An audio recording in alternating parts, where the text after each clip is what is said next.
家華議員，主席，我知道咧，今日就無論我發言講咩，或者我一陣間撳掣係支持或者反對咧，我都會俾好多人咧係公開批評嘅。如果我係支持呢個議案咧，咁我會被人話我咧就係唔同埋呢個泛民主派站喺同一陣線。如果我投反對咧，就可能好似謝偉俊議員講，就話我護短。雖然我都頭先都察覺到謝偉俊議員自己本身都話佢會投反對票嘅，咁我係認同佢嘅講法，就係話佢有責任提出一個咁嘅議案。咁但係我相信佢亦都唔覺得佢投反對票咧一定就係護短，只不過咧佢認為咧呢個唔係一個適當嘅情況咧去彈劾梁國雄先生。主席，既然係即係我橫掂又係死，左又死右又死咧，咁不如我講翻我自己心裏面所講嘅説話。老實講，如果就係怕人批評咧，就唔應該喺呢個立法會度做議員嘅。主席，我出發點咧就係話，究竟基本法呢個條文係想我哋做咩嘢嘅咧？主席，其實條文比較簡單嘅，佢呢個寫法咧就只係話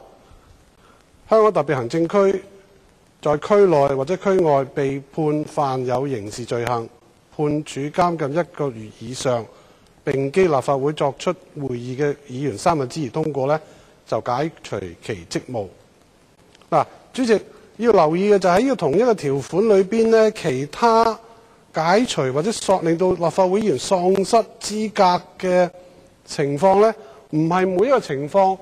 都需要我哋經過辯論，係有2/3議員通過至可以呢，係令到佢喪失資格嘅。譬如話第一款裏邊嚴重疾病或者其他情況無力履行職務啦，或者未得主席同意連續3個月不出席而冇合理解釋啦，或者係冇咗永久性居民嘅身份啦，或者係接受政府委任出任呢個公務人員啦，或者破產啦。主席，呢啲咁嘅情況呢，都係唔需要辯論，更加唔需要2/3嘅議員嘅通過。咁點解唯獨第6款同埋頭先我哋講嘅第7款係需要辯論同埋2/3嘅議員贊成去通過至可以彈劾呢？或者係剝奪呢位議員嘅職責呢？主席，我覺得嘅意思係非常之明顯嘅，就係話若果一個議員犯咗刑事罪行，監禁1個月或以上呢，本身唔係一個罷免議員嘅唯一嘅原因。意思即係話，除咗係被判監多過1個月之外呢，你要係有更加多一啲嘅其他嘅理由，至應該可以罷免佢。咁當然啦，主席，我亦都唔排除呢個條文只係反映一個政治嘅現實，就係即係有啲人呢，佢係老實講，就算係只係莫須有呢，都可以透過2/3嘅多數去踢佢出局嘅。咁喺一個即係完全不符合公義嘅議會裏邊呢，我相信呢個情況係出現。主席，雖然我哋呢個議會都唔算係符合公義，但係我相信未去到嗰個地步。咁即係話呢，我哋都係要理性或者係客觀啲去睇，除咗判監1個月以上之外，有啲乜嘢其他嘅因素令到我哋覺得，或者多數人覺得呢位議員係應該喪失佢嘅職務。主席，我嘗試睇翻詹培忠議員當年嗰個議案嘅發言稿，但係老實講，我好可惜就係我睇嚟睇去呢，就幾位發言嘅舊嘅同事呢，佢哋都冇觸及呢點嘅。唯一呢，就可能就係話梁智鴻議員呢喺佢發言度呢，佢開宗明義提及到呢，佢話詹培忠議員所被判犯嘅呢，係一項串謀偽造嘅刑事罪行。主席，我可以睇到就除咗刑期唔同之外，呢個罪行嘅基本元素呢，就係誠信係有問題嘅，呢個係第一點。第二點呢，就有私人利益嘅情況出現嘅。主席，咁有呢兩個元素，我哋就罷免咗佢。咁如果呢兩個元素唔出現，或者我哋有睇到其他元素，係咪都係一個罷免嘅理由呢？主席，我覺得如果客觀地去睇梁國雄所犯嘅罪行呢，大家都相信會認同。第一係冇誠信嘅問題出現。老實講，佢兩次選入議會，佢都講得好清楚。佢話我入議會就係要搞事。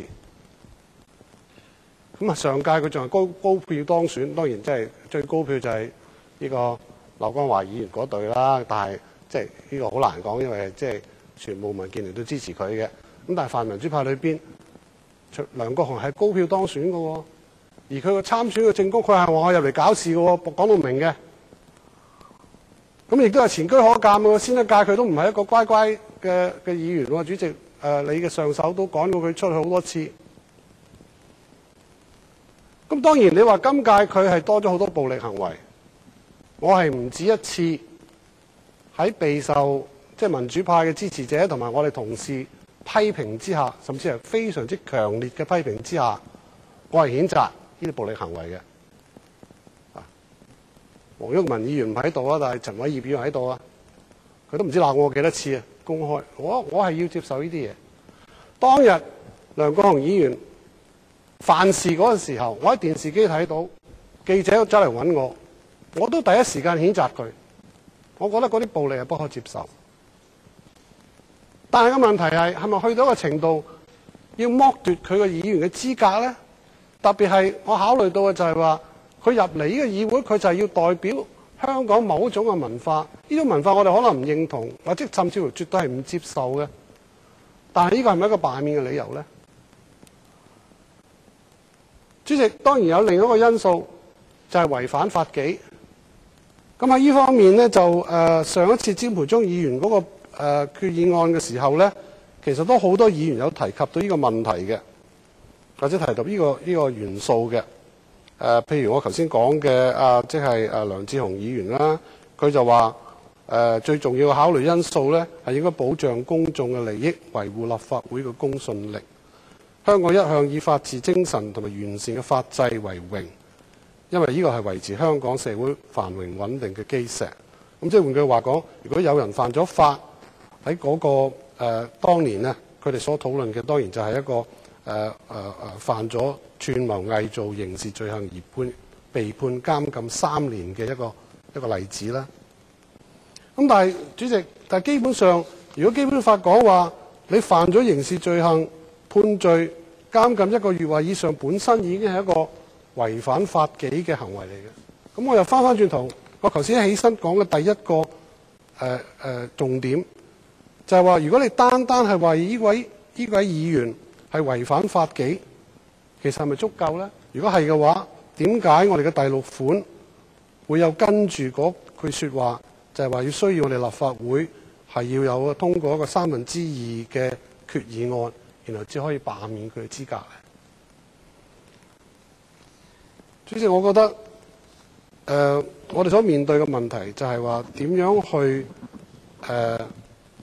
清楚釐定或者點出，除咗犯咗刑事案被判監禁之外，有啲咩元素我哋認為係非常之重要，係觸及我哋嘅核心價值，係需要呢係罷免嗰位議員嘅行為。主席，